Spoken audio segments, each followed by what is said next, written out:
Okay, a bit about Junbin as she prepares.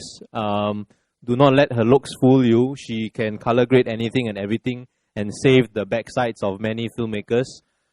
She started off, interestingly enough, as a broadcast journalist, I would say, for APB and for other magazines, and she moved on to cinema, for those of you who have actually followed the independent filmmaking movement, cinema.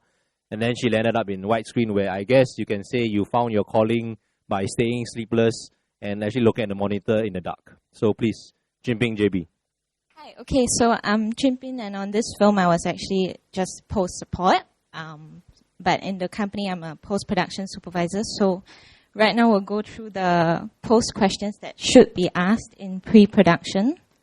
Okay, so we'll start with just before you even start shoot. So there's this process called data wrangling, where you have to copy out the footage. So we have to work out things like number of copies, backups, because you don't want to shoot a whole feature film and then lose it from a hard disk crash. So for this film, we worked out that there are 3 copies. So I hold one of the copies, that's the editor's copy, a master copy, and a producer copy. Okay, so based on this, you would estimate the file size needed. And because I've never actually worked with Anthony before this, so his estimation was actually quite conservative. We went with 150 gigabytes per day. Halfway through the shoot, we discovered it was more towards 300 gigabytes a day. So the whole film amounted to like 10 terabytes. And this is just raw data. So right after data wrangling, we have to figure out, sorry, just skipping a bit. After data wrangling, there's also transcoding, which I will talk about. So this 10 terabytes is not the whole film. So that's where we started out with. With 10 terabytes, we have to kind of sort out what are the good drives. And I know they're a sponsor today, Hitachi, but we've been using them since the day I joined Widescreen. So we actually tested out what kind of drive work, because a lot of the times data wrangling takes place outside, outdoors, on set where it's very hot. So we actually tested out things like what kind of disk drives, what kind of docks, because we use bare drives, what kind of docks work in heat, and then it's transportable because you bring it around, you drive it around, you make copies. And yeah, so we make sure all 3 copies has fidelity. And then we also tested the turnaround time. So in the post world, we don't want to waste a lot of time copying 10 terabytes of data here and there. So what we settled on was like a bare drive system. So all you need to do is just stick it into the computer, and then Joanne, the editor, can start working, can start editing, or in our case, you can start transcoding and then editing. Next, we'll talk about just before the post-production starts, but this would be happening when the shooting is occurring. So we'll set up the hardware needed for sound sync. So for those of you who are not very familiar with filmmaking processes, what happens is we don't record the sound in the camera. It's actually separate devices. And then the clapper board, the sound that it makes, that helps us to do sound sync. Now, to do this by hand is actually very, very time consuming. So we actually set up a lot of hardware that records time code. So through the computer, the time code will sync up the sound and the footage in post. But of course, sometimes this doesn't work. So, so me and Joanne actually spent a lot of overnight hours in the office doing this manually until we discovered a software called Plural Eyes. So what that does is actually analyze the sound wave and look for the clap and then sync it up. A little tip is that this doesn't really work when you do, okay, I wrote this down.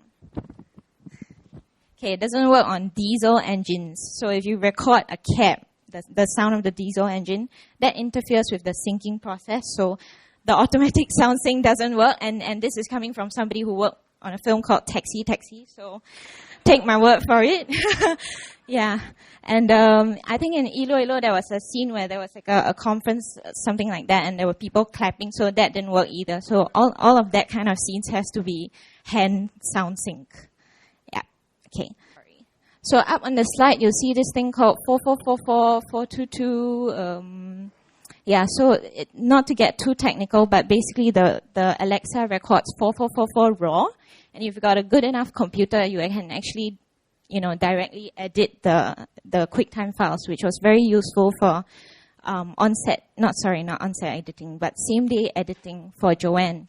Why we decided to transcode is because we always want to have a backup, and also we have a co-editor in London. So you don't want to send full 10 terabyte files to London. You want to strip it down to just the takes that you need, and of course to compress it to a smaller resolution, smaller file size, but still good enough for editing and to check things like focus. Yeah, so that's what 422 is for. And the most important part is we need to be able to relink the files from London to Singapore and vice versa really fast. So one of the tips that I'll share with you is that don't change the file name, just maintain it.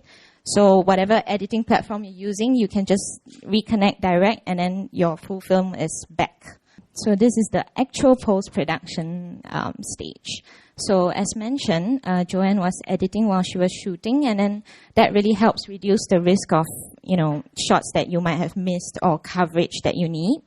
And then the sound sync part, I've already mentioned that, on this film, sometimes it doesn't really work when the time codes don't match up.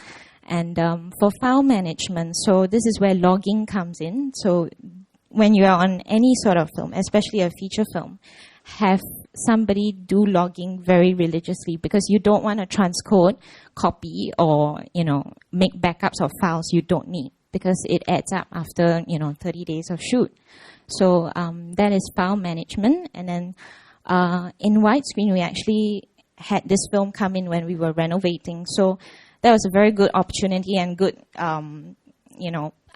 way for me to push for fiber internet installation so that I can actually send files to London very fast, and I can send rough cuts to Anthony. So end of the day of shoot, you don't want him to kind of drive all the way to the edit suite just to look at a few scenes. So we'll just FTP it to him and he can watch it at home or on an iPad. That was my part. So Joanne handled the offline, and then I came back in to do the handing over to online editing. So a lot of these are very technical stuff that I won't really go into, but basically, again, maintaining the file name helps, because when we send all of this to whoever the colorist is in whatever country, they will only have access to the raw files. So when you don't change the file names in the edit, it's very easy for them to reconnect to the correct files. And also, of course, you don't send them stuff that you don't need, or you can actually have a process where you only send the portion that you use and nothing more, nothing from the slate or the bad takes. For me, I'm also actually a colorist, and for this film, I didn't actually do the final color grade, but I did what it's called a submission grade. So when you send to bigger festivals, you want to do sort of a rough grade. So for this film, we actually did it in, the actual grading took about 2.5 days. Online editing and all in was 4 days only. So what I set up with Anthony was a very quick grade. So there were no windows, no draw out a circle on this person's face and make her skin brighter, nothing like that. So it's a very quick aesthetic grade, and I'll be able to show you some of the clips of what I did. But I think what's worth mentioning here is this thing called versioning. So a lot of the times, these are all hidden during the process. You don't put aside money or time to do versioning. So you think that, after you finish color grading, you output the film and that's it. But no, in this case, you have seen ILO ILO on TV, on the web. There are DVDs already planned to be made. So all of these have different color spaces and different requirements for audio. So all of these do take in mind, because it takes time and it takes money, and you do need somebody to sort of oversee and make sure that, every version looks correct and sounds correct. Yeah, so, okay, I'm going to play an example. So in the grading process with Anthony, I get very interesting directions, like give me the Windows 95 view. Yeah, so, okay. So there's like a transition white where you can see the comparisons from the raw and the slightly more yellowish tint. And then, of course, as Benoit mentioned, there are two main cameras being used in Singapore, the Red and the Arri Alexa. So most of the film was shot on the Alexa, except for the scenes that were inside of a vehicle. So because of space constraints, the Red Epic fits very well. but that results in a big color difference. So that was mainly what I was working out. So yeah, you can see this very dark tinge is the original, and then I had to match it to the slightly more muted, washed out tones of the Alexa. Yes, ma'am. And towards the end, they actually exit the vehicle, so you do need to match what is inside the vehicle to what's outside.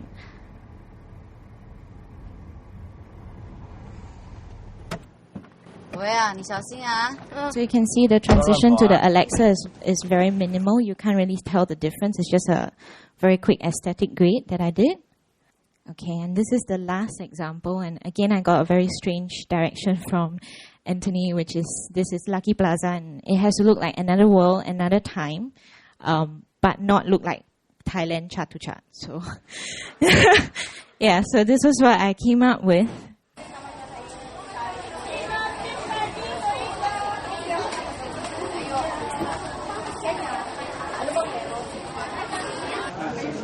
Yeah, so okay, it's a very quick grade, but it does help sell the idea that this is a period film. Not really period like from long ago, but of a particular era with a particular type of lighting and set design. And that, I feel, really helps when you do festival submissions. Yeah, so that's pretty much what I did for this film, and I'm going to hand over to Joanne, the editor.